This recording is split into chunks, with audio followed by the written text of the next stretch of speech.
আসসালামু আলাইকুম, কেমন আছেন সবাই? আশা করি সবাই ভালো আছেন। আলহামদুলিল্লাহ আমি ভালো আছি। তো আপনাদেরকে আমি আমার এই ইউটিউব চ্যানেলটাকে নিয়ে আসলাম। তো অনেকে ইউটিউব চ্যানেল মানে খোলেন নিজের শখের আশায় যে ভিডিও একটা ভাইরাল হবে বা ভিডিওতে সাবস্ক্রাইবার আসবে, লাইক আসবে, কমেন্ট আসবে, শেয়ার আসবে। কিন্তু অনেকে ভিডিও ছাড়ার পরেও তো মানে ভিডিওতে 10টা, 20টা, 30টা, 40টা, 50টা এর উপর কোনো ভিউ হয় না। তো আমি আপনাদেরকে বলবো যারা যারা ভিডিও ছাড়তে চান ইউটিউবে তারা নিয়মিতভাবে ভিডিও ছাড়তে হবে। আর ভিডিও ছাড়লে যে কোনো এক টাইম নিয়ে ভিডিও ছাড়বেন। আর আমি এক টাইম নিয়ে ভিডিও ছাড়তাম, কিন্তু এখন আমার এক টাইম নিয়ে ছাড়া হয় না, কারণ আমি এখন অফিসের কারণে মানে ডিউটি করতে হয়। সেই জন্য ভিডিও ঠিক টাইম মতো এখন ছাড়তে পারি না। এরপরও মাসাল্লাহ ভিউ হচ্ছে।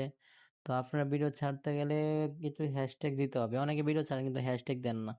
তো হ্যাশট্যাগটা না দিলে মনে করেন যে ভিডিওতে এত ভিউ আসে না। তো আপনারা চাইবেন যে ভিডিও ছাড়ার সময় হ্যাশট্যাগটা ইউজ করার জন্য। আর অনেকেই কি করেন যে ইউটিউব থেকে ভিডিও ছেড়ে ইউটিউবেই পাবলিক করে দেন না, কিন্তু না, এই ভুলটা করবেন না, ইউটিউবে কখনো পাবলিক করবেন না।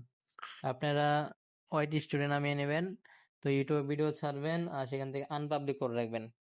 এরপরে ওইটি স্টোরিতে ঢুকে তারপর সেখান থেকে আপনার মনে করেন যে ভিডিওতে টাইটেল এগুলো দিয়ে তারপর হ্যাশট্যাগ গুলো দিয়ে এরপরে সেখান থেকে আপনারা এটা পাবলিক করে দেবেন। তো আলহামদুলিল্লাহ আমার দেখেন $7 হয়ে গেছে, আর আমার ওয়াচ টাইম, ভিউ সবকিছু মাসাল্লাহ বেশ ভালো হচ্ছে। তো আপনারা যারা ভিডিও ছাড়ার বাও জানতে চান মানে কিভাবে ভিডিও ছাড়বেন, তারা আমার এই ভিডিওতে কমেন্ট করে দেন। তো আমি চেষ্টা করব যে কিভাবে ভিডিও ছাড়তে পাবলিক করতে হয় সেইটা নিয়ে একটা ভিডিও বানানোর। তো আশা করছি সেইভাবে ভিডিও ছাড়লে আপনাদের ভিডিওটাও ভাইরাল হবে আর আপনাদের ভিডিওটাও ইউটিউবে পড়ে যাবে। তো ইনশাল্লাহ আমি সবসময় চেষ্টা করবো সবাইকে ভালো ভিডিও দেওয়ার জন্য। তো সবাই ভালো থাকবেন, সুস্থ থাকবেন।